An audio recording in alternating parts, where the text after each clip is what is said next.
भाई और बहनों, आज हम उन 4 प्रश्नों के बारे में बातचीत करेंगे जो 2024 में हर छात्र को सांसद महोदय से पूछना है। भाई और बहनों, आपने हमारे पेपर कैंसिल कर दिए, एयरफोर्स का रिजल्ट नहीं दिया, एयरफोर्स की ज्वाइनिंग नहीं दी और आयु में भी छूट नहीं दी। तो बताओ, कमल को वोट दोगे कि नहीं दोगे?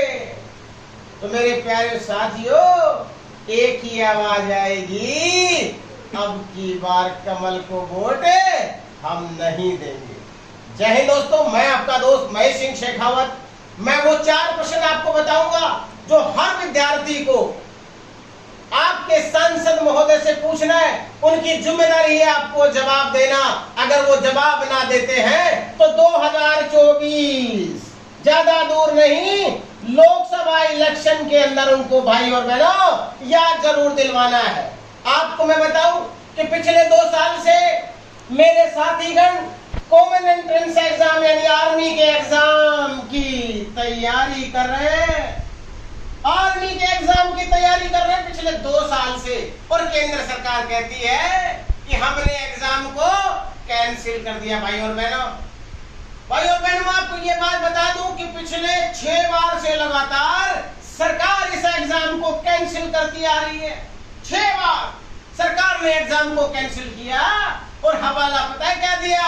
कोविड-19 के कारण हम एग्जाम नहीं करवा पा रहे। भाई और बहनों, लेकिन आपको मैं याद दिला दूं कि पूरे देश के अंदर 11 विधानसभाओं में चुनाव हुए, लाखों की भीड़ इकट्ठी हुई, लेकिन आर्मी के जवानों के लिए कोविड-19 आ गया। एनडीए का एग्जाम हुआ, सीडीएस का एग्जाम हुआ, सैनिक स्कूल, मिलिट्री स्कूल का एग्जाम हुआ, और भाई और बहनों, और तो और राजस्थान जैसे स्टेट में 17 लाख लोगों ने रीट का एग्जाम दिया। तो ये कोविड क्या आर्मी के बच्चों के लिए था क्या? भाई और बहनों, बहुत दुख की बात है। अरे आर्मी के उन बच्चों का दुख दर्द समझो जो 2 साल से तैयारी कर रहे थे और अभी वो एज आउट हो गए। तो पहला प्रश्न है, भैया आपको करवाना पड़ेगा आर्मी का एग्जाम। अगर 2024 में लेना है लोकसभा में सीट तो आर्मी का एग्जाम करवाना पड़ेगा। और दूसरा सवाल नहीं, एयरफोर्स के उन बच्चों को ज्वाइनिंग आपको देनी हो पड़ेगी जो बच्चे रिटर्न एग्जाम दे चुके, स्टेज 2 में पास हो गए, मेडिकल में पास हो गए, लेकिन अंत में आपने क्या बोला? कोविड-19 के कारण ये परीक्षा स्थगित की जाती है। 6-7 बार किया आपने और फिर भी इनको अंत में ज्वाइनिंग नहीं दी। तो भाई और बहनों, 2024 को आप याद रखिए, एयरफोर्स का आपने एग्जाम ले लिया, दूर दराज तक बच्चे दूर दूर तक बेचारे किराया भाड़ा लगा के गए, एग्जाम दिया, मेहनत की, कोचिंग सेंटरों में फीस दी, और फिर भाई और बहनों आपने एग्जाम को कैंसिल कर दिया। और यहाँ तो आपने बड़ी जबरदस्त चालाकी कर दी।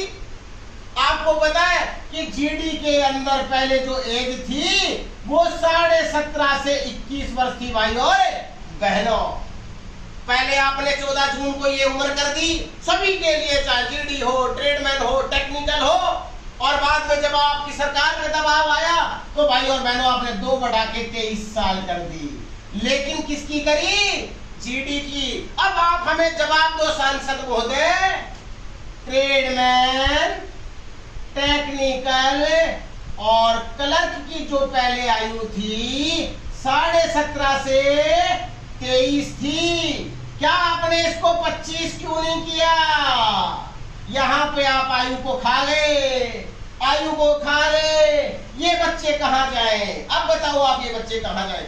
उदाहरण के तौर पर जो बच्चा क्लर्क की भर्ती में 22 वर्ष का था और भाई और बहनों 2 साल एग्जाम ना होने के कारण अब वो 24 का हो गया।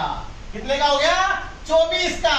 तो ना तो वो अग्निवीर बन सकता और ना ही वो सेना में परमानेंट सोल्जर के रूप में जा सकता। तो भाई और बहनों, आपने न्याय किया कि नहीं किया? तो मैं सांसद महोदय से पूछना चाहता हूं और मैं मेरे सभी उन छात्रों से निवेदन करना चाहता हूं, दोस्तों सभी छात्रों से मैं हाथ जोड़कर विनती करता हूं कि ये मामला केंद्र सरकार का है, राज्य सरकार का बिल्कुल भी नहीं है। ये मामला राज्य सरकार का बिल्कुल भी नहीं है। तो राज्य सरकार को बिल्कुल भी दोष ना दें। किसको दोष दें? केंद्र सरकार को। और भाई और बहनों, केंद्र में जिसकी सरकार बैठी है आज वो इस पूरे मामले के लिए जिम्मेदार है कि एग्जाम क्यों नहीं करवाया, रिजल्ट पेंडिंग क्यों छोड़ा और आपने हमारी ज्वाइनिंग क्यों नहीं दी। तो दोस्तों, अगर इस वीडियो को आपने अपने हर सांसद महोदय को भेज दिया तो 2024 में वो सांसद आपके पास वोट मांगने बिल्कुल भी नहीं आएगा। अगर वोट मांगने आता है तो ये 4% पक्का करना। और मैं तो कह रहा हूं, इस वीडियो को इतना ज्यादा शेयर कर दो कि सांसद महोदय मजबूर हो जाए कि ये सारे के साम करवा दे। मेरी संवेदनाएं उन गरीब माँ बाप के साथ है जो बेचारे पिछले 2 साल से तड़प रहे। उन्होंने सोचा हमारा बेटा एयरमैन बनेगा, हमारा बेटा फौजी बनेगा। अब की बार तो 2 साल से तैयारी कर रहा है, बहुत गहराई से तैयारी होगी, अब की बार तो फौजी बनेगा। लेकिन भाई और बहनों, आपको बिल्कुल भी दया नहीं आई। आपने एक ही झटके में पूरे एग्जाम कैंसिल कर दिए। अरे कोई नेता का बेटा फौजी बनता है क्या? आज तक देखा है क्या कोई सिपाही बनते हुए नेता का बेटा? बड़े बड़े अधिकारियों का बेटा भी फौज में सिपाही के रूप में नहीं जाता। भाई और बहनों, ये सत्य बात है। ये गरीब का बेटा, मजदूर का बेटा, फौजी का बेटा ही इन भर्तियों में जाता है।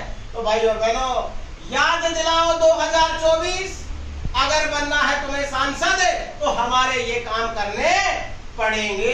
हम आपसे भीख नहीं मांग रहे, हम हमारा हक मांग रहे हैं, वो भी संवैधानिक तरीके से। सांसद महोदय आपके समक्ष हाथ जोड़ते हैं कि हमारे उन बच्चों की जरूर सुन लो जो बेचारे एज आउट हो गए, जिन बच्चों ने 2-2 साल से तैयारी की है। अरे भगवान आपका बहुत भला करेगा। और मैं आपको आश्वस्त कर दूं कि अगर आपने चारों बात मान ली तो मेरा वोट सबसे पहले हमारे प्रिय सांसद को जाएगा। अभी तक भी मैं वोट आपको ही दे रहा था, लेकिन अब मुझे डाउट है वोट आपको दूं या ना दूं। इसलिए ये चारों बातें माननी पड़ेगी। आर्मी का एग्जाम करवाओ, एयरफोर्स को ज्वाइनिंग दे दो, एयरफोर्स का रिजल्ट लाओ और एज रिलैक्सेशन करवा दो। चारों बातें मान लो, हम सांसद महोदय आपके साथ हैं। तब तक के ये फौजी आपके साथ तभी रहेगा जब ये चारों बात मानोगे। फौजी का वादा है, बात नहीं मानी तो 2024 में आपका क्या इरादा है? जय हिंद, जय भारत। मिलेंगे फिर अगले वीडियो।